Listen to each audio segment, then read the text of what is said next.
Okay, so hello everyone, I'm Chie Murakami. And first of all, I'd like to explain a little bit about Diamonds for Peace. So many people ask me why I started Diamonds for Peace. And I got engaged in 2018, and I received an engagement ring from my husband. And because I didn't know anything about diamonds, but I was curious about diamonds. So I searched internet to find happy and fun stories around diamonds. But I was shocked to know various problems behind diamonds. So I started to think what I could do, because I was working in the field of international development. Then after a while, I thought, well, I could apply the fair trade principles can be applied to diamonds. So that's the reason I founded Diamonds Peace. And we started as a volunteer group in 2014, and then incorporated as a nonprofit organization in Japan, and then also in Liberia. And we became a member for the Civil Society Network for OECD Responsible Mineral Supply Chains. And we also have a special consultative status for ECOSOC, United Nations Economic and Social Council. And we are working with the Cooperative Development Agency in Liberia, among other ministries. So currently we work in Liberia with artisanal diamond miners, and also we work in Japan to raise the awareness of the issues and also the solutions. So our vision is a world in which diamonds are mined, cut, and processed with humanitarian and environmental considerations. And we have two missions. The first one is to improve the working conditions and social status of the workers in the diamond supply chain. And second is to promote ethics and fairness in the diamond industry. We have three pillars of activities. The first one is awareness raising. The second one is self-reliant support for the artisanal miners. And the third one is emergency assistance when there's a big accident in the mines, or there's a pandemic like COVID or Ebola. So artisanal diamond miners we work with are in extreme poverty. The majority earn less than $1.90 per day.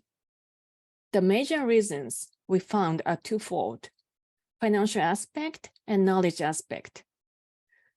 For financial aspect, they don't have money to run their own mining projects, so they seek local investors, so-called supporters, who are part of or all the mining costs. If a miner receives any assistance by a supporter, he or she has to sell the mined diamonds at the supporter's convenient low price. As a result, they can't have any profit and keep depending on the supporters. For knowledge aspect, their knowledge on diamonds and diamond mining is not based on science or facts. They believe in various myths about diamond and mining. In that way, they cannot find diamonds efficiently, and they cannot bargain the price when their buyers offer them a low price. As a result, they can't have any profit out of the diamonds they mine. So here are our major solutions to address the problems. For financial aspect, we have introduced many income-generating activities listed here so that the cooperative will be able to run their own mining projects with their own funds. For knowledge aspect, we have conducted a basic training on rough diamond graining evaluation, workshop on the basics of responsible diamond mining. These trainings are just the beginning. They will continue until the miners get their needed skills. And we think diversifying their income sources and education on diamond and mining are like two wheels of a vehicle. Without one, the other alone cannot generate the desired result. Combination of these will enable the cooperative to sell responsibly mined diamonds at fair price, we believe. We do all the project activities through the cooperative in Western Liberia, which was organized in 2018 by our encouragement. The cooperative is still new. They got the full-fledged status in 2021 by Liberian government. And these are the activities the cooperative run in collaboration with us. Whenever we run a project, we don't force them. We propose them, and then the cooperative considers it, and then let us know if they want to do or not. So this is very important for them to have the ownership of a project and to make it sustainable. We also respond to the request by the community, which needs public toilet facilities, as most of the citizens practice open defecations in this community. And we think raising awareness on open defecation and garbage issues, they throw away garbage everywhere in the community, is also very important, as their way of thinking about these problems and their practices at the mines are all connected. And that's why we started with building toilet facilities where they can see direct benefits. And I'm not sure what you'd imagine when you hear we provide assistance to an artisanal diamond mining community. What we do in the community entail their mindset change. In every activity, miners and diggers need to change their mindset, accept new ideas, and practice what they have learned. And it's easy to say, but it's not in practice. And some even resist to believe what we say. So this is the reality we are facing. So I think now it's time for the speakers to present their experiences in the field. Okay, thank you so much, Chie. Our first speaker today is Beth West. She is a gemologist, educator, and writer with over 15 years experience in this industry across varying roles. Beth is a fellow and a Diamond Fellow of the Gemological Association of Great Britain and a member of the Federation of the European Education in Gemology. Beth's current role is the director of the GCS laboratory in London, and she's also involved in numerous other projects with a particular focus on gemological education and her work as a volunteer and trainer with Diamonds for Peace. Beth is going to talk about her experiences in the basic training on rough diamond grading and valuation last year in Liberia. Thank you so much. Let's welcome Beth. Good morning, good afternoon, and good evening to everyone who's joined us today. I'm very much looking forward to sharing my experiences with you. Before we begin, I would like to ask, just put forward a little poll question for you all to get us going. It's a rather simple question. Could you put up the poll? Apologies. So where was I? We were talking about the culture of the Pele people in Liberia. Most of the Pele people, they are the most rural of the ethnic groups. And the term Pele is often used as an adjective to describe a hardworking and a humble person. But the role of magic or medicine plays a very large part in the social structure, education, and conduct of the Pele communities, with two secret medicine societies, the Poro for the men and the Sunday for the women, initiating members within the community from the ages of 7 years old. As a predominantly patriarchal tribe, the Poro is the more dominant society, and as such are the protectors of the spirits. These spirits, of which there are 5 groups, form the foundations of the Pele belief system. the groups, the ancestral, the genii, the water and bush spirits, the spirits of particular associations, often animals, leopards, snakes, and specific poro spirits. These are channeled, controlled, and appeased through sacrifice by masked poro medicine men, as pictured in the bottom left of the screen, with the power of the mask often taking precedence over the man wearing it. Now, I mention all of this because these systems of belief, no doubt far removed from our own in the West, should not fall into the scope of our discussions on myth. The subject of this webinar should instead highlight the friction created when a product intended for the developed world is being mined by people from the underdeveloped or developing worlds with no concept of that product's use, which often leads to an obstructive information asymmetry. So I want to therefore instead consider myth as, let's say, misconstrued meaning. So before we go into what does, where myth does fit into artisanal mining, I wanted to give you a little overview of the history of mining in Liberia. This was a video taken by, I think, you, Chia, of the village of Liberia, the village of Buizwa, which is one of the communities, the principal communities supported by Diamond Cities. It just gives you a little insight into their world. The first major diamond deposit was found in the country in 1957 in the Lofa River, which is one of the most northern rivers that runs parallel to the border between Liberia and Sierra Leone. It is not half as productive as its neighbor, Sierra Leone. The production currently stands at around 50,000 carats per annum. That figure was obviously an awful lot higher in the mid-1950s when diamonds were first discovered, and I think it peaked at around 600,000 carats in the late 1970s, but that figure is somewhat skewed because the majority of that material was probably smuggled over the border from neighboring countries. Come the civil wars in the 1980s, the UN imposed sanctions on the country, but by 2007, Liberia had joined the Kimberley Process Certification Scheme, and diamond was reinstated as an important natural mineral resource for the country.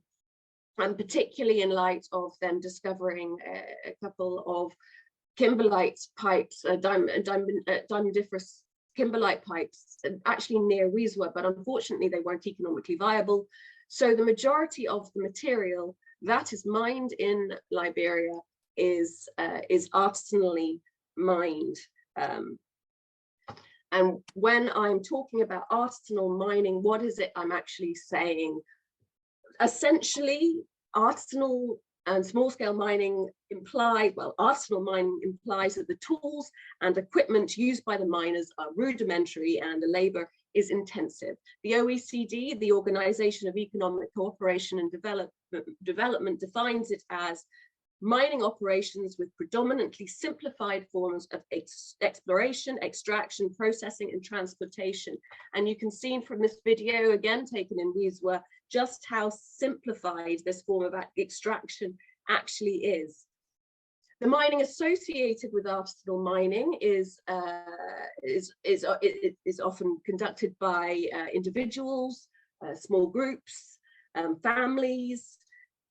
It's often nomadic in nature, or can be nomadic in nature, and is very hand to mouth. I mean, when miners find diamonds, they want to sell them as soon as they can because they need the money, and that often leads to them not challenging potentially the legitimacy of that transaction, and this can lead again to it being a conduit for smuggling and illegal trading and other human rights abuses. But unfortunately, this is their principal form of income. It is their means of getting bread on the table.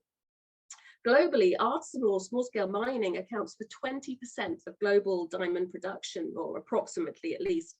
It's carried out primarily in the developing world, principally Africa. And although 20% may not seem sizable, the millions of lives associated with that figure is substantial. I think the World Bank had it a couple of years ago, was standing at around 41 million people. Now, in Liberia, where half of the population live below the national poverty line, which means that their inability to meet their basic living needs, and as Chia rightly said, the majority of that figure live in extreme poverty, so that's living on less than $1.90 a day. You can see how important diamond mining in these artisanal rural communities really is to these people. Again, this is a little video taken in Weedsworth. As it stands, however, these millions of miners do not benefit as they should from the material they are mining, as the return that they are getting from their diamonds is small. It could, however, be larger if the infrastructure of the sale was corrected. And this is something that Chia mentioned in her introduction. And one of the principal agendas of Diamonds for Peace is to break these miners' dependence on these supporter figures, figures who have entitlement over the purchase of these miners' diamonds in exchange for subsistence support effectively.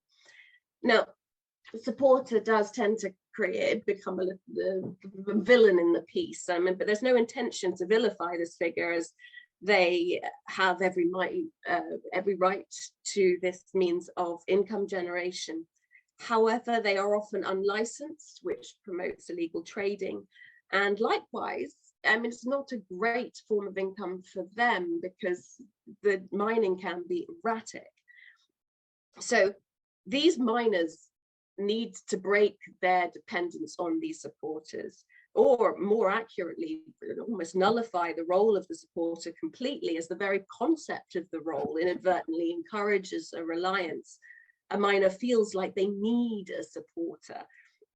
So in order for this to happen, these miners need to find themselves a level of autonomy, so create themselves into cooperatives. Now, in order to create cooperatives, they need money. They need money to satisfy the criteria required by law to gain the status of cooperative. And that means criteria such as having a diamond license, a mining license, through to just having a painted sign above a physical door of the office of the cooperative. But in order for that to be in place, they need the additional capital. And when they're literally living hand to mouth, where are they getting that additional capital from? They need, therefore, to be selling their diamonds at a fair price. And when I say a fair price, I'm saying a price reflective of the quality of that diamond. Therefore, they need to be in a position to negotiate. In order to be in a position to negotiate, they need the understanding of the material that they are dealing. And for that, they need the knowledge of it. And that is where this rough diamond grading and valuation workshop came into play, and where I stepped in to help. Now, I was employed by Diamonds for Peace, just to give you a clarification on the picture you're seeing. This is a parcel of diamonds. It was a month's worth of a production from one of the miners, Victoria, and just give you an indication of size, the one with the arrow pointing to it, that was approximately about 80 points. You're welcome in the chat to have a guess as to how much she actually got for that entire parcel. But I'll get back to you at the end of the talk. But back to the point in hand. The reasoning behind the workshop was to help them gain an understanding of this material. Now, I began a little apprehensive, I'm not going to lie. In a lot of countries where artisanal mining is a common form of mineral extraction, these mining communities have an innate and often far more comprehensive understanding of the material that they are mining than the outsider. I mean, for example, Colombian emerald miners, they will astutely follow a seam of calcite until they reach a pocket, and then they will sort through the 4 varying qualities of emerald and have absolutely every confidence in the quality and potential value of the material they're mining. And they have done this for thousands of years. But diamond mining is different, particularly in Africa, because Africa is the newest of the continents to establish diamond as a resource, with the first known primary deposit being found in 1967 in South Africa. And that was less than 200 years ago. And it was not long after that that in the 1940s, a system of grading based on the 4 Cs was developed, so that the trade had a more established framework on which to set their prices. Now, this is a Western tradition evolving out of the US, and it's not something that's easy to translate, particularly into African culture. And as the 4 Cs underlies the value of rough material as the potential polished outcome of the rough determines its price, understanding these 4 qualities is vital to the effective trade of the rough. Enter me and the training program held last April on rough diamond grading. Just to give you an overview of the actual training, very quickly, it was held in Bokulu, which is another small community near Wiswa. It was held for 24 participants across 17 communities. Who all congregated in this one guest house. We were there for 3 nights, 2-day workshop. And on the first night, where I met all the miners for the first time, I have never seen such an eager and enthusiastic bunch of learners in my life. It was extraordinary. And this picture, the little picture on the left, it was taken first thing in the morning on the first day of the workshop, and it was it was one of the miners sitting outside the classroom with his manual well before breakfast. So, hand on my heart, I was enormously nervous about going into this because of the responsibility that was being placed on my shoulders, and I took it incredibly seriously because I needed to be absolutely certain that I was giving them exactly what they needed, not too much, not too little. And I also needed to recognize my limitations. This was a basic training. It had to be. We only had 2 days to cover a complex subject, so I needed to keep my goal simple. And my goal was primarily to help these miners understand as best they could what goes through a diamond buyer's mind when they handle that rough, and that is what the potential outcome, polished outcome of that rough could potentially be. Now, for the majority of people listening today, that seems like it's a fundamental fact. But for the majority of the miners, this was a complete revelation. Most of whom didn't even know that a diamond was cut and polished in the first place. The pre-tests that I put together, I don't know how easily you can see the screen, but the pre-tests I put together were equally instructive of the absence of or misinformation of knowledge. These are 2 examples of the pre-test filled out by 2 of the female miners, which in itself is a revelation. And not many women tend to be allowed on site due to one of the spirits being particularly unhappy with women gaining access. But if you can see the top answer, just to exemplify, a diamond is, I gave 3 options: a crystal formed of carbon atoms, made of water, or a hard type of glass. Jenna on the left has circled a hard type of glass, and Matu, she went for made of water. Now, unlike the belief systems inherited in tribal communities, these myths, if you like, that diamond is made of water, they genuinely believed if you hit it, it broke, the water would come out, or the diamond is glass. Well, these have actually perpetuated over a curious game of Chinese whispers disseminated through 50 years of partial understanding of the material they were mining and selling to foreign buyers. The fact that they believe that diamonds are made of glass and water, however, although false, they're not obstructive.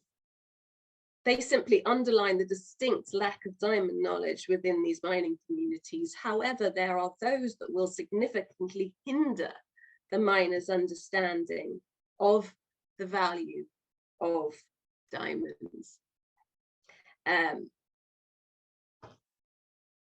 This is, well, for instance, I'll give you a few examples that they still adhere to the fact that carat weight, irrespective of quality or color or model, that carat weight is the predominant dictate of value. There is another example. There was one miner who gave the told us the story that she had a 10 carat rough that she could only manage to get 2 bags of rice out of from her supporter because he said that there was a black insect in it. And probably the last, which is probably the most heartbreaking, that colored diamonds are completely worthless. This is Mariama, and she's telling us how she had a red diamond. The explainer, the trainer told us that red diamond value. Red diamond, I sold nothing. And I get nothing inside. The money I sold that red diamond for, it was 40 points. And not even care me for 2 days. The money finished. So through the washer, I have learned that red diamond value. I can get diamond on my own. Just to paraphrase, she basically said, I had a red diamond of my own to sell. I sold it for nothing. I got nothing for it. It was 30 points. The money only lasted for 2 days. So through the workshop, I learned the red diamonds do have value and I can get money on my own. So this leads me to probably the most notable myth I was made aware of whilst I was there, which again, although not obstructive, it did reveal the vast discrepancy in knowledge between the miners and the diamond industry as a whole. At the beginning of the workshop, I asked the miners what they thought the diamonds could be used for. And it was remarkable how many actually answered that they thought that diamonds were used to fly planes. Now, that confused me a little bit. And primarily, if you really want to dig into it, there is an element of truth to it, because synthetic diamonds are used to help manufacture airplane parts, but that wasn't what was the understanding of these miners. Now, I went away and asked one of the Diamonds for Liberia, Diamonds for Peace Liberia team, whether he could dig into this for me and find out what was behind this understanding. And what he came back to me with has stayed with me. Basically, he said that having asked miners why they thought this, it was because they knew that diamonds had an awful lot of value. They understood that, but they therefore assumed that something with such high value automatically meant that it had a significant purpose and specific use. And for one way or another, however it managed to perpetuate, that grand use became associated with this great metal machine that kept on flying over the rural Liberia, most of whom, so I mean, and because of that, at the end of the first day of training, I cannot tell you how disappointed and confused they were to realize that the bumper load of the material wasn't actually used to fly planes, but it was actually used in jewelry manufacture. So one question I subsequently had to field was, so it is because of jewelry that I am struggling to find diamonds? And I had to say fundamentally, well, yes. And that And as much as that paints the consumer and jewelry, the consumer of jewelry, and indeed the industry as a whole, in a slightly less than favorable light, it is worth thinking that ultimately the luxury of being able to satisfy our wants as well as our needs can actually contribute to the welfare of these communities, irrespective of the value. Irrespective of the value. Irrespective of the use, the value is still there because we created it, and we want and will continue to want diamonds. But the miners need to profit from our desire to possess these beautiful gems.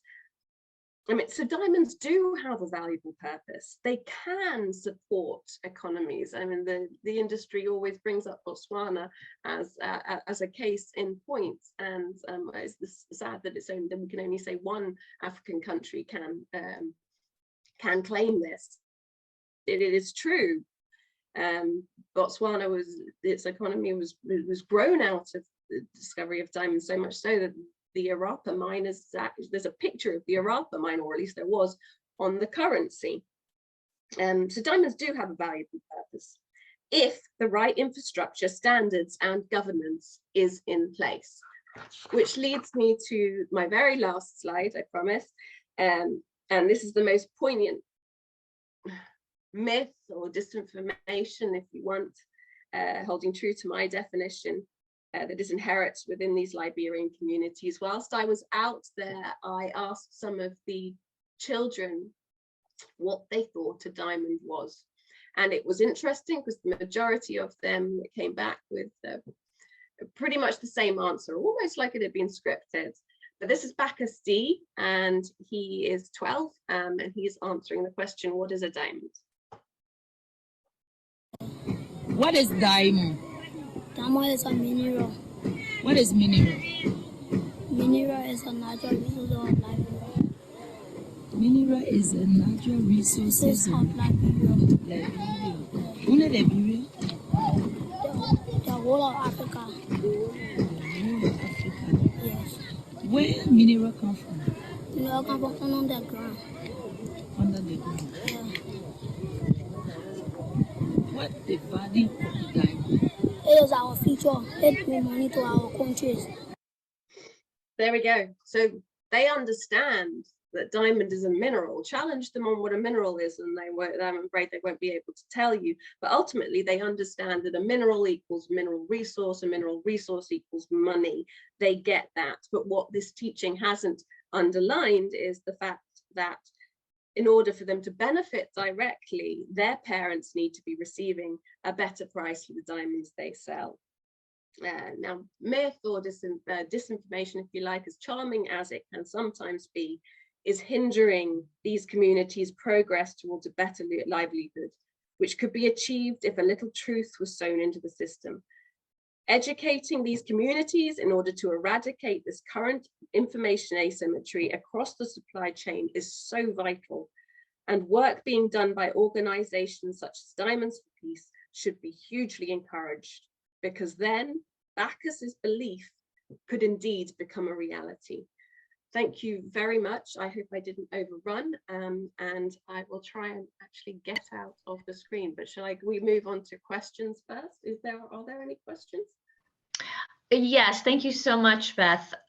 We did have one question at this time, which was answered partially, I think, a little bit in your presentation, and also Chie added some statistical information about what percentages of miners are women.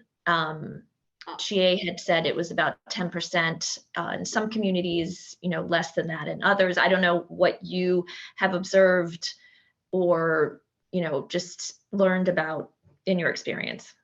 Well, to be perfectly honest, I think Chie was probably a better gauge of that anyway, because she has traveled extensively across all the communities and visited most of the mining areas. I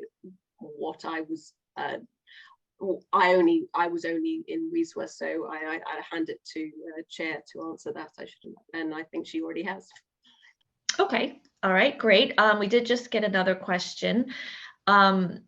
What changes in behavior are recommended as part of the teaching, in addition to, the pricing that you had mentioned, teaching them about that?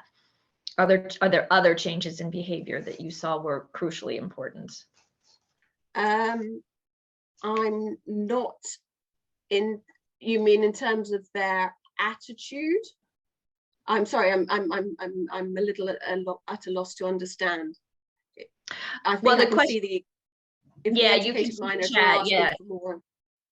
In price, won't the buyers just go to the uneducated miners to purchase? Well, that's why the cooperative, the importance of the cooperative is so, them forming themselves as into a cooperative is so vital, because that way they work together and there isn't the outlier who is less educated than the other. They're working together to educate themselves. It's a very valid point, but ultimately the drive behind Diamonds for Peace to get them into cooperatives and working as a group should eliminate that as a problem. Indeed, yeah, one would hope, at least. I hope that goes some way to answering it. Yeah, no. So the next question that did just come in, which I think Caelen might also touch on a little, is how are you dealing with their ancestral worldview myths that may hinder the efforts of Diamonds for Peace? I think, yes, I think Caelen will be bringing in that in because I think that comes into how he sees the his part in the story, because as I said in the beginning, I don't think there's really an overlap with their ancestral beliefs and their lack of knowledge when it comes to diamond, their lack of knowledge when it comes to the grading and valuing of rough diamonds. Well, I guess perhaps maybe when you heard that, there weren't a lot of women miners because some spirits didn't want spirit. How did you address that? I mean, did you tell them, I didn't know that until after the fact, to be honest. Oh. I was only taught that by Cheer at Christmas, actually. So I mean, I wasn't aware of that. Yeah, maybe I can explain a little bit about that. When I visited another county. Well, Worcester is in the Papua County. That's where we work. And there's another county called Grand Cape Mount County, bordering Sierra Leone, where diamond mining is more active. And when we visited there, we were not allowed to go in the mining claim because we are women. And the miners, the male miners, told us that we are going to, make Gina, the spirit, angry because she is a woman devil and she doesn't like other women.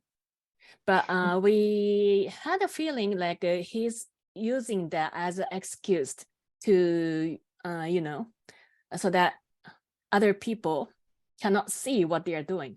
Because in Liberia, diamond business is considered as a secret business. So they don't want many people to know what's going on there. And some Liberians also agreed with our view. Okay, well, there was one more question that came in, but I think we'll just wait in the interest of time and try to answer that at the end. Because our next speaker is ready to present, and I'll introduce Caelen Burand, who is a mining engineer and geologist studying at the University of Arizona. Caelen has worked with mineral resources since he got his first experience as an underground miner at the age of 16, and ever since has been dedicated to the concept of responsible resourcing. He has had a lot of varied experiences as a founder, nonprofit director, geologist, and engineer with organizations such as Young Mining Professionals, Nevada Gold Mines, Chola Lapidary, and the Last Chance Mine. He currently works with nonprofits, NGOs, governments, and other organizations to improve artisanal and small-scale mining practices. He was there in Wasu in December, giving a workshop, and this on the basics of responsible diamond mining. And so he will present on his workshop that and his what he learned when he was there. All right, thank you, Caelen. Awesome, thank you. Really excited to be here. Really excited to share everything that we learned during the workshop in last December. And thank you for everyone who's in the audience and taking the time to listen. I hope that what I'm sharing is going to be valuable for all of you. But before I get into it, I also have a poll related to everyone's knowledge about mining. So Mike, can we get that, please?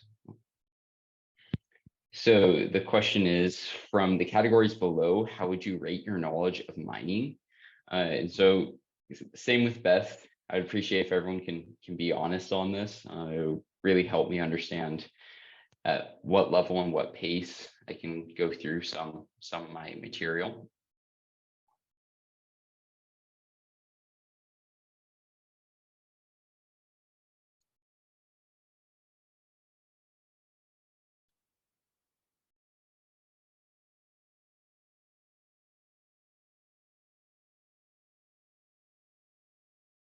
Awesome.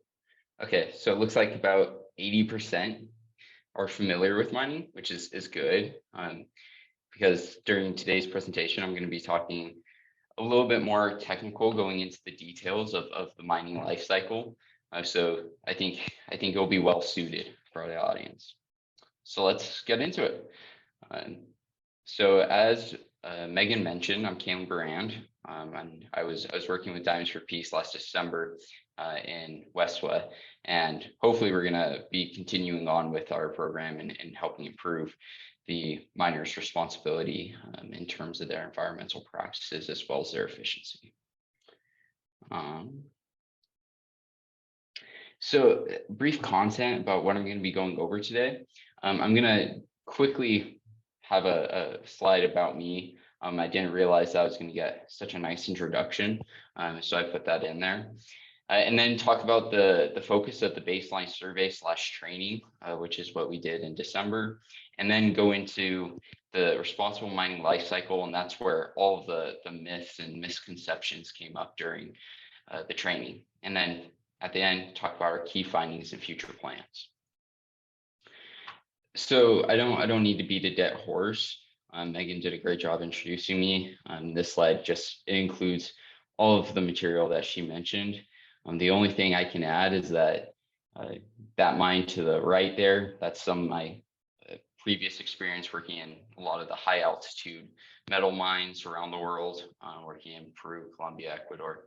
And so for me coming into this experience, it was actually my first time working in diamonds specifically. And so it was a new experience for me, but surprisingly, after working with a lot of the metal mines and working with a lot of other artisanal miners around the world, a lot of the myths that we saw in Westwa were common around the globe, which I personally found quite surprising. So why was I in Westwa? What were we trying to do? So the basics of it was to conduct a baseline survey and training. And so the objectives were to be able to observe and understand current mining practices and basically get an understanding of where the miners are at the current moment and be able to set our goals for future trainings. And some key observations kind of set the theme of what it's like in Westwa. So as Beth mentioned, miners in Westwa are truly artisanal. And what I mean by that is that there's little to no mechanization of the mining activities. As we went around to various mines throughout the area, there was almost no mechanization. Everything was done by hand, as well as there being very little to no training or scientific education on mining. And then what we did while there, it was a 5-day mining life cycle training where we went over all the various inputs and outputs of mining, as well as did field exercises, practice with new tools and procedures, and helped produce a miner's handbook. which I'll get into later. So going into this, kind of as well as with Beth, I felt a lot of responsibility in being able to provide the miners with really accurate information that's going to truly help them going forward. And my personal philosophy going into this is what's said on the slide there, that the miners are the experts. And so what I mean by that is that mining is highly context dependent. Geology is different everywhere. The ground in the earth is very heterogeneous. And so compared to a lot of others that may think that, you know, a top-down approach is going to be better, I think that my philosophy going into this is that I need to work with the miners to connect their dots and connect their observations to the broader concepts within science and engineering. And that's what we see, and you'll see as a theme of a lot of the myths that we learned about while in Westwood, is that they're based on various observations and things that they have seen after years of doing this type of work. And so for me, I wanted to acknowledge those observations and use those observations as a tool to confirm a lot of what we were teaching. And so on the first day, as we started the survey and training, I asked them the simple question: what would you like to improve in your mining practices? The cooperative members had been told by Winston, who's the DFP Liberia team member, that this training was going to be occurring. And so they were well prepared. They wanted to learn. They were there to learn. And so I wanted to know what they wanted from me and what they wanted to learn about. And I was impressed. They were very eager, very excited to learn about how they can recover diamonds better, how they can find diamonds faster, more efficiently. And then I was also surprised that many of them stated this concept of wanting to be a professional miner. I had multiple people tell me that they wanted to be a mining magnet. They wanted to be someone that was large and a major miner. And so that helped frame the training going on forward, that the miners, they really wanted to improve their practices, but they also wanted to see their businesses grow and scale into something responsible and sustainable. So with that in mind, what the training was about was basically going through the mining life cycle, which is a simple way to think about mining, and is what the diagram shows there. And it's the entryway into professional mining in my mind, and that by following a process, a systematic process, it puts you in place to be able to practice responsible mining as well as continuously improve your processes. And so for the majority of the presentation, I'm going to be going through some of the steps and what we trained the miners on. And it was oftentimes during each of these steps during the trainings that a lot of the myths also came up. And so we'll talk about the step, and then we'll talk about the myth that came up during the training. So the first part of this in any mining operation is to do prospecting. And so if you have a very large area like what's in Western Liberia, where it's sparsely populated, and so there's a large area and a variety of potential areas that might have diamonds. And so obviously you can't try digging in all of Liberia and all of Western Westwood to find diamonds. So you need to be able to narrow down where you're looking for diamonds. And that's what prospecting does. It takes having a huge, large area and finding a nice, like 50 by 50 meter plot, for example, where you're then going to be finding the precise locations where you want to dig. And then how do we do this?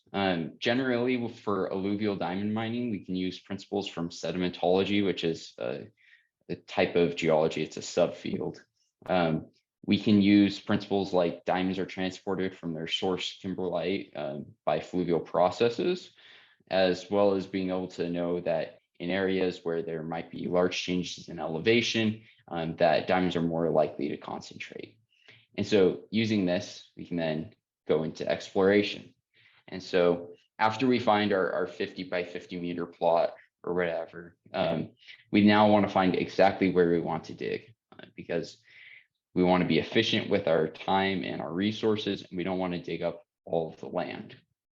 And so exploration is understanding exactly where you want to dig. And we can do this through sampling soil and gravel, as well as considering a lot of those theoretical processes about how diamonds are concentrated.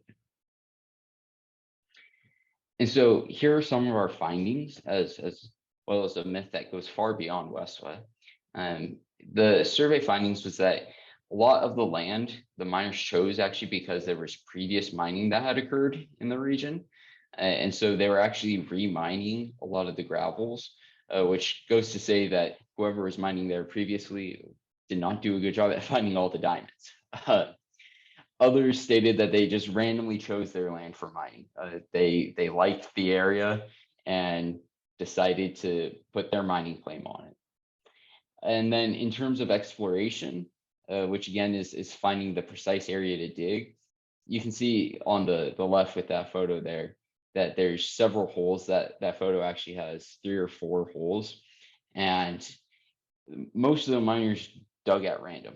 And most, when we're talking about this during the training, most were very frustrated by the fact that they didn't know how to dig holes. They didn't know where to dig. They didn't have any rationale or reason for why they were digging where they were.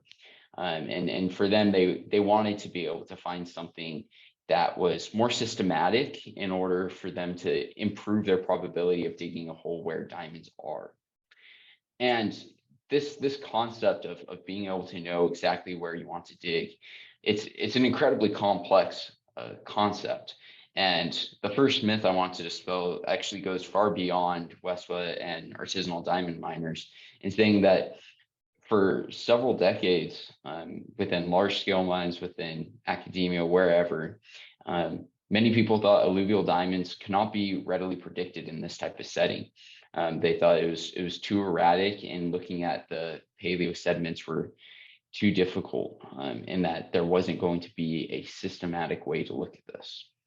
More recently, we've been able to find that there's surface mapping, observing paleofluvial indicators, as well as soil sampling that can help us be able to identify exactly where to dig.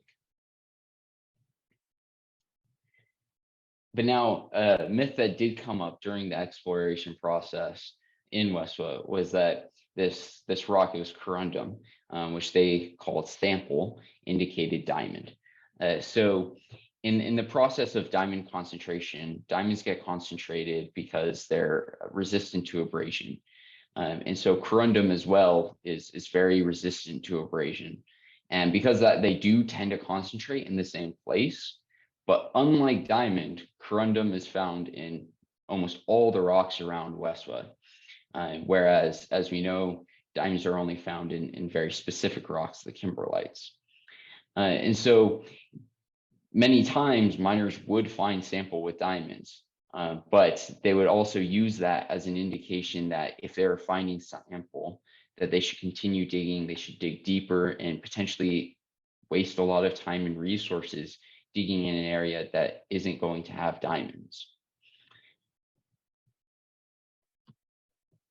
So on to the next step. So we found our plot of land, we found exactly where we want to dig.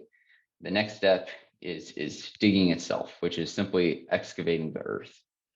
And digging is always a prioritization and balance of efficiency and safety. This is the longest step in the process, as well as the most laborsome. And so being able to find a way that both minimizes the amount of labor that's being used, while also being safe is key importance. So there was a lot of talk, and a lot of the miners, this was a small myth that came up during the training, was simply that mechanization was going to fix a lot of their problems. And we had several discussions about how mechanization is not going to be the simple solution to many of the issues that they encounter while digging. And then we also encountered this question. It was not necessarily a myth, but it was a question by several miners, was if they were safe digging. And the next slide, we'll talk about that further. But beyond the physical excavation, digging is also very important because it's the only time where you're going to be able to physically see the subsurface and really confirm your beliefs about what might be below the ground. And it's also very important for identifying patterns, being able to characterize the earth, and that's going to feed back into your further mining travels. And so for digging, some of the main findings was that the local laterites, which is a term for a weathered clay, is very competent. And so when many of the miners were asking about whether or not they were safe digging the holes, looking at many of the previous pits, the laterites were incredibly competent. And so that's shown in the bottom, actually.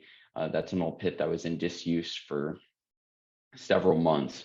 But you can see that wall there has not even cracked. And so luckily, many of the miners are not in danger or any concern of their physical excavations causing safety issues. And one of the interesting things that actually came from this discussion was understanding that the miners had even created their own system of measures for understanding how deep their holes were. And so we discovered this while doing the information collection exercise, which is summarized by constructing a stratigraphic cross-section. And we'll go into that further. And so what we discovered overall during this digging phase of the training is that the miners were actually quite sophisticated. By using what they had learned in the field over several decades, they'd been able to create their own system of measurements of how deep to dig, as well as had a good understanding of what the different layers within the earth were. And so one of the activities that we did during the training was being able to gather this information, this really valuable information about what is below the earth. And the reason that's so valuable is because it allows the miners to be able to understand if where they're mining is going to have diamonds or if it's not. There's going to be different layers of soil that are going to indicate whether or not the area might have diamonds. And so in the future, by communicating this information to new miners and the people who are actually digging the holes, they'll be able to be more effective in how they're digging. And instead of just digging holes at random and digging to unknown depths, they'll be able to communicate this information and be able to minimize the amount of land disturbance and the amount of work that's used.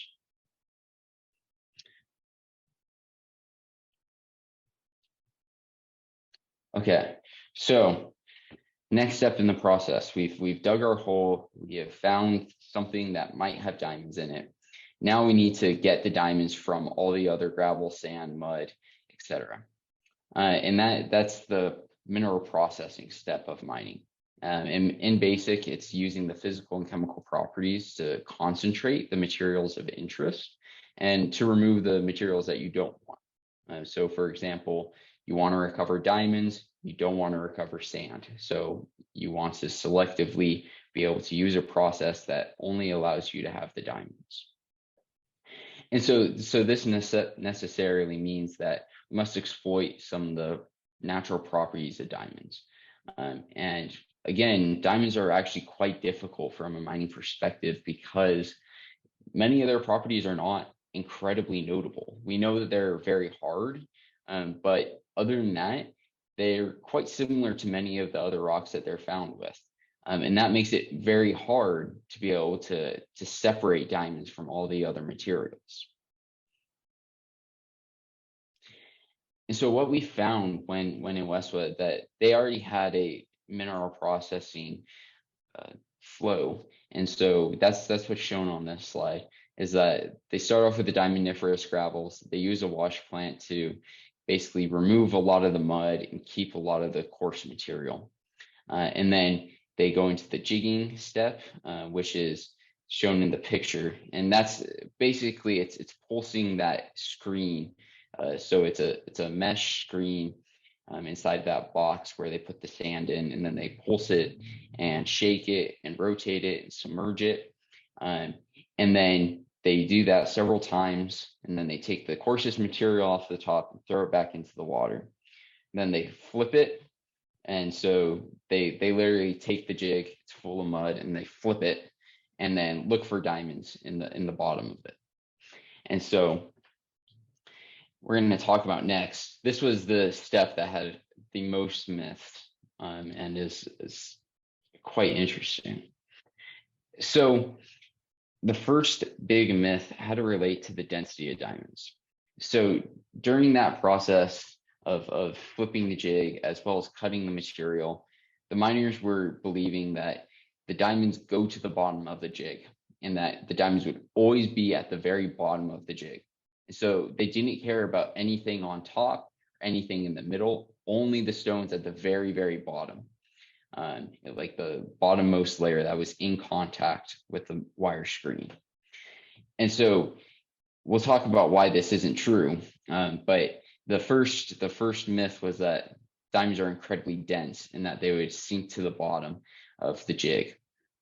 And it was a fascinating experience because diamonds are not much more dense than any of the other materials that they're found with. But miners did not believe this in any sense of it.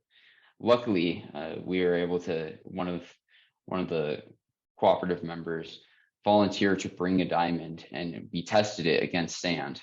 And so what we did for several hours was I went outside, I filled my pan, which is shown in the bottom right of the upper picture. I filled it up with sand, and each of the miners came by. They tried finding a grain of sand that was approximately the exact same shape and size as the diamond.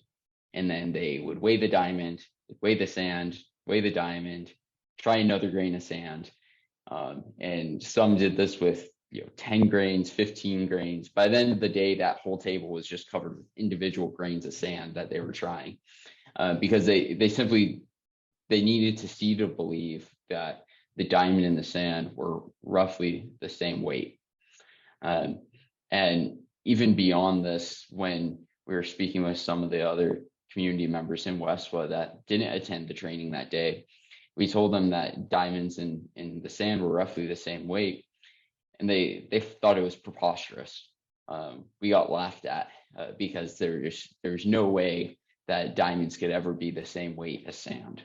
And so this was a very prevalent myth throughout all of the mining community. And it really took them seeing to believe. And that was a very powerful experience for me. And so I want to go into this concept a little bit further, and I apologize if I get slightly technical here. And I want to be clear that jigging can stratify materials by density. And so for people who have seen the mechanical jigs, they are able to separate some of the sand from heavier materials that include diamonds.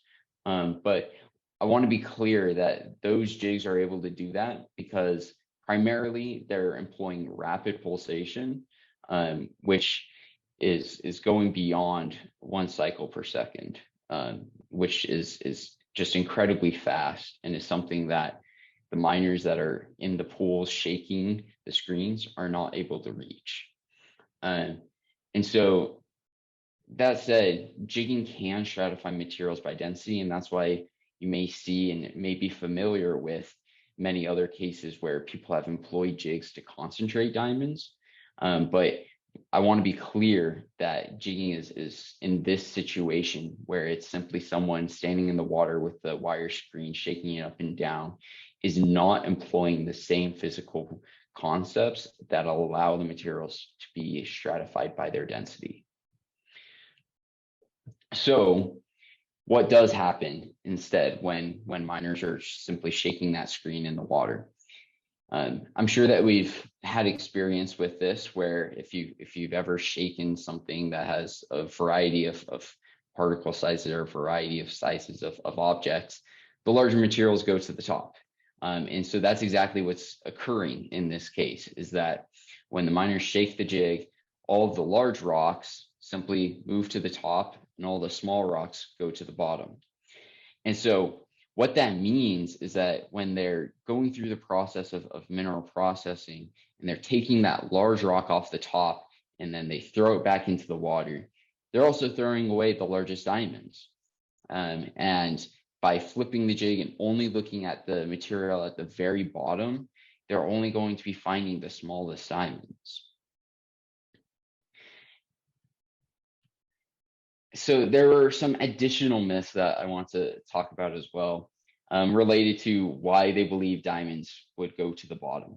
So after we learned about density, and after we talked about how the diamonds in the sand were roughly the same density, there were still reasons that were brought up for why they believed the diamonds would always be going to the bottom, and resistance to this idea that they want to be looking at all of the material within the jig, not just the very, very bottom material.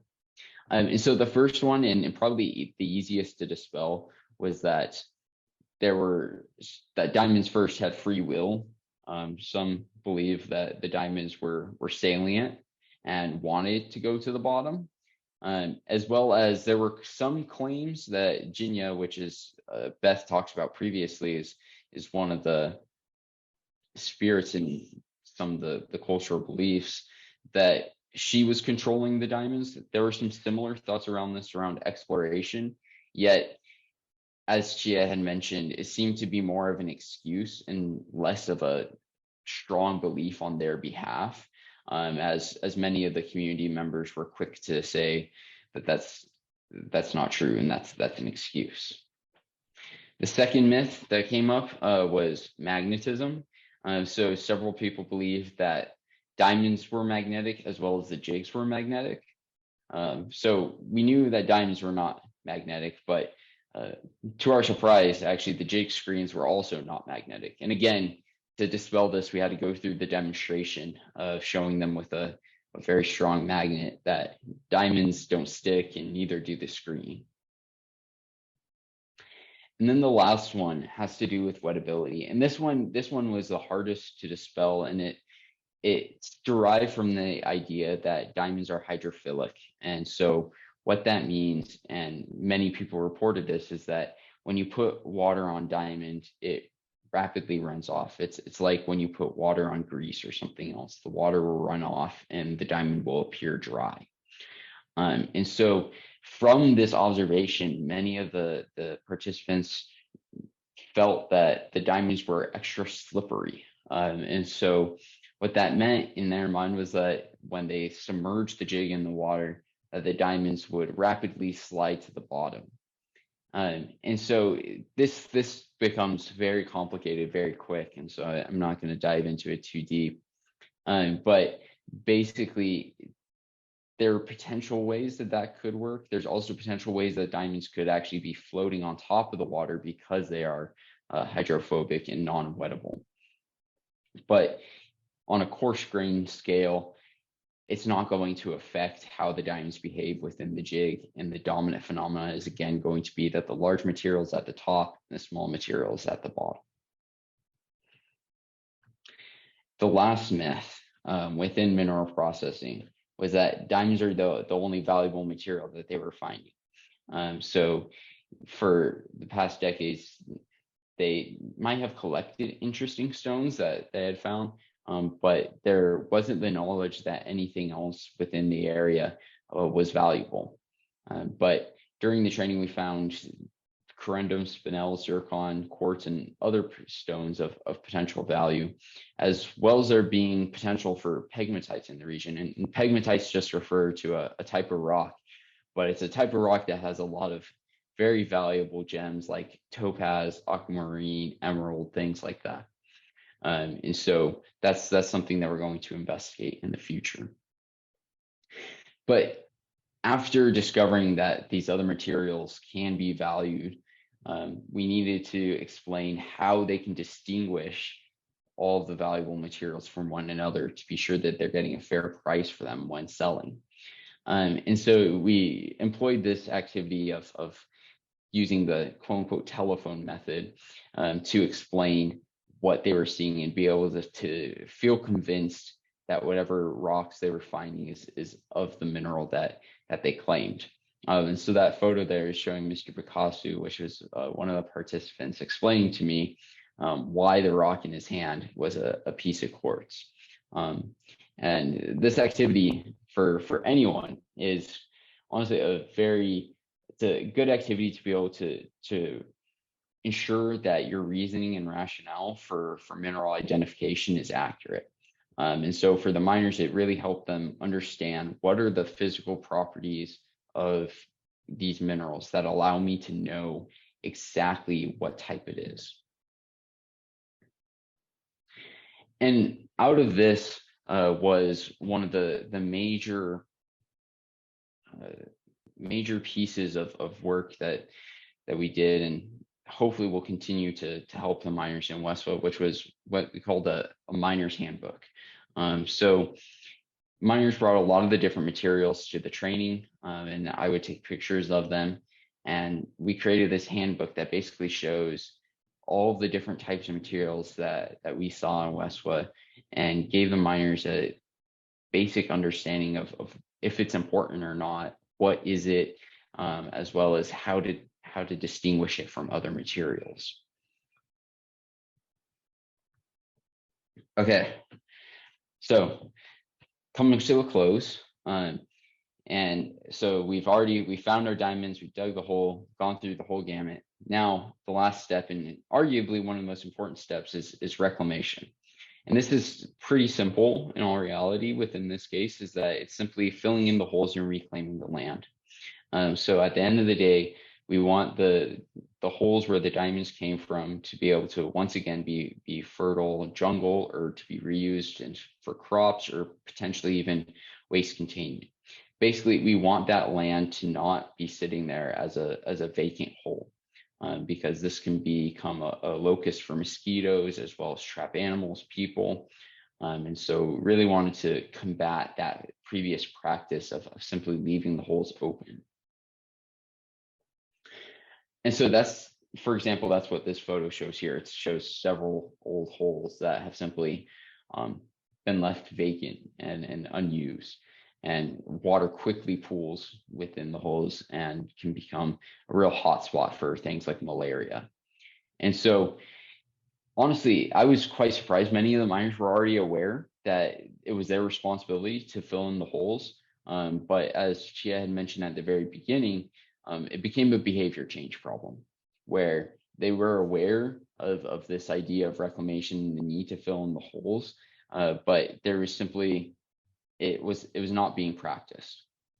And some of the major challenges when we pressed about why these holes aren't being filled, the first was that there is quote unquote digger resistance. So the people who are actually digging the holes, doing the physical labor, didn't want to refill the holes. And that brought into perspective this idea of how the miners also need to be leaders in terms of making their mining a business, and being able to operate it as a business, which is going to be a focus of a future workshop. And then the second challenge that we faced was separating topsoil. So an important step in reclamation is being able to preserve the topsoil, which has all the fertile ingredients in it that allow the jungles to once again retake that land. That was not being practiced in any way, and it was something that the miners needed to do. And so that was the only other challenge that we faced.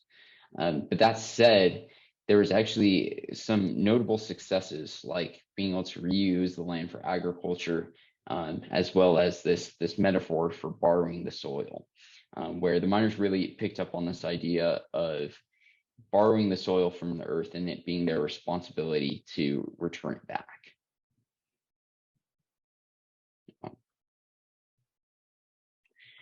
So quickly, the path forward. So we're going to go back and improve the mineral processing. We're going to try out some new methods and technologies I'm currently designing, as well as talk about business acumen and scaling. So getting to the point that many of the miners said at the beginning of wanting to be professional miners. And lastly, working on the environmental stewardship, minimizing the amount of land disturbed, as well as being able to reclaim land better. And then the last slide is the conclusions. So these are basically the two key learnings for me when in West was that myths are best dispelled by demonstration, particularly those that have to deal with physical phenomena like the density of diamonds. It was only when the miners were able to see the phenomena that they believed. And then as well as myths are being derived from their observations.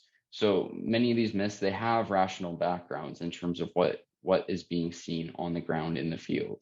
And for us to simply discount those is not going to be constructive. And it's also, it's not going to be realistic because it's going to be going against many of the realities that the miners see. Awesome. So thank you all for listening. I hope that this talk was incredibly helpful. Feel free to reach out to me at my email there if you have any questions or concerns. And I am open for any questions. Thank you. Thank you so much, Caelen. I mean, I know I learned a lot from that. And actually, I did, a few thoughts came into my head that maybe you can just answer quickly. Which you sort of did touch on with that last slide, but in terms of their receptiveness to, gaining this scientific knowledge about mining, I know that you said once they could observe it, but in general, were most of them pretty receptive to what you were saying? Yeah, I was quite impressed. There was a lot of respect and a lot of willingness and want to listen and learn from a lot of the trainings. Some things did face resistance, like the best example is the density example with weighing the diamond and weighing the sand. That in some of those cases there was resistance, and that's where those demonstrations became really useful. And I know in the future I'm going to prepare demonstrations. We had several demonstrations during the training, but they were all ad hoc. And so in the future, I'm certainly going to use that tool because it was a lot more powerful than simply speaking. Sure. And then just another thought, in terms of them being able to identify other minerals and in the rocks that they're finding, but in addition to having, an actual printed guide, I know there are apps that can help you identify like plants and flowers, and I'm just not familiar in this field, but are there reliable apps that they, everyone has a phone there, so could they use an app to help them identify some of the stuff they're, finding in case, let's say, the printed material gets wet or, is lost? Yeah. No, that's a really good idea. So you could make that, and I'll get part of the finder's fee. Yeah. Yeah. Can I come in about that? Sure. Yeah. The miners don't have a smartphone. Oh, they don't. So okay. Yeah, it's very difficult to access to the internet. So for now, it's difficult. But once they can afford the internet and there's a network, that maybe they can use it. Okay. Yeah. Okay. I want to expand on that real quick. So one of the reasons that we did the Miner's Handbook, because I think there might be apps like that, but the unique part about the Miner's Handbook is that like you can buy a mineral identification handbook, but what's going to be shown in those books are going to be the world-class museum rocks, and not a lot of the material that the miners are finding. So like with corundum, for example, corundum is a pretty simple rock, but it can take many different shapes. It can be many different colors. Corundum is the mineral of ruby, sapphire, fancy sapphire, and sapphires can be many different colors, and that's only the highest quality corundum. And so what we did was we took the samples that we know were there and we knew were most common and gave them examples of that. So it was, that makes sense. Custom. Yeah. Yes. Okay.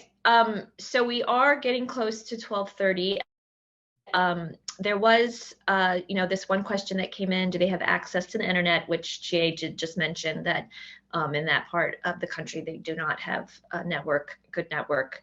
And then the other question that had been brought up after Beth's presentation was, is there anything being done on the government front to help protect the miners from some of these people who are just trying to, get the diamonds without paying them a fair wage? And Chie had answered that as well, that the government is trying to formalize the ASM sector, but they're not, it's still not very strong. We'll just answer, we did just get one more question for Caelen, and then maybe we'll just start to wind up. What percentage approximately of the colored gemstone material is fine quality versus the cabochon quality? Yeah, so Chia, feel free to interject, and Beth. Yeah, I guess most Beth, of them, yeah. Sorry. yeah. I was just gonna say most of the material is cabochon grade. I'm not sure how many of the pieces are gem grade, but I'm Beth, actually. Oh, sorry, Caelen. No, go for it. Go for it. It was in terms of the corundum, or just the other quality materials. Well, I know, for instance, I can quite happily share the ring on my finger. Is it there? That's a ruby from Weiswa, mounted in a little ring. It's, as Caelen said, it's low quality, but it cabs up beautifully, and there seems to be a high concentration of ruby in the alluvial gravels, which I know that Diamonds for Peace is working towards finding a way to monetize at the moment. So yes, I mean, I know that the quartz, there was plenty of quartz, wasn't there, Caelen? So I mean, that there's a lot of nice pieces that can be utilized within the jewelry sector, definitely. And I did see, Victoria did show me one beautiful, tiny little blue sapphire crystal, but I don't know whether she still has that. So yeah, there's a lot of potential there. It's not high quality, but it'll be good enough. It'll be good enough. Okay, all right. So let's just have Chie come back in and just give a few, announcements and the way forward information. I know Thomas had just asked about how he could help or what can be done from some of the participants that are interested.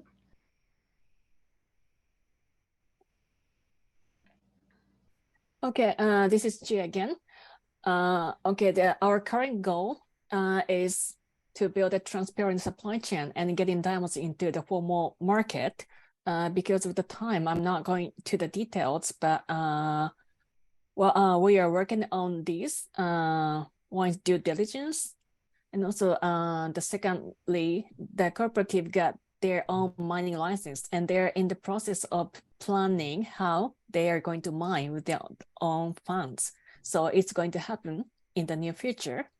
And we are also planning to develop their skills on the rough diamond grading valuation so that they can estimate the price of the diamonds they are selling. And we will combine the technology for traceability and develop the mechanism to bring the diamonds into the responsible market. So this is Victoria. She's one of the most committed members of the cooperative, and she joins our activities very seriously. And yeah, and she's learning a lot. And we encourage you to join our journey by becoming a volunteer, or by becoming a supporter, or by becoming a corporate member. So if you are interested, please check out our website, and there you can find out how you can sign up for it.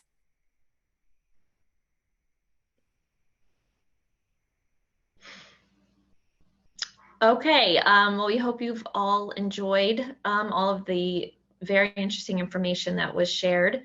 You can also follow Diamonds for Peace on Facebook, Instagram, and LinkedIn. And thank you so much for your participation. Spread the word. And if you have any other further questions, Caelen gave his email, or you can reach out on any of those social media platforms. Thank you so much, everyone.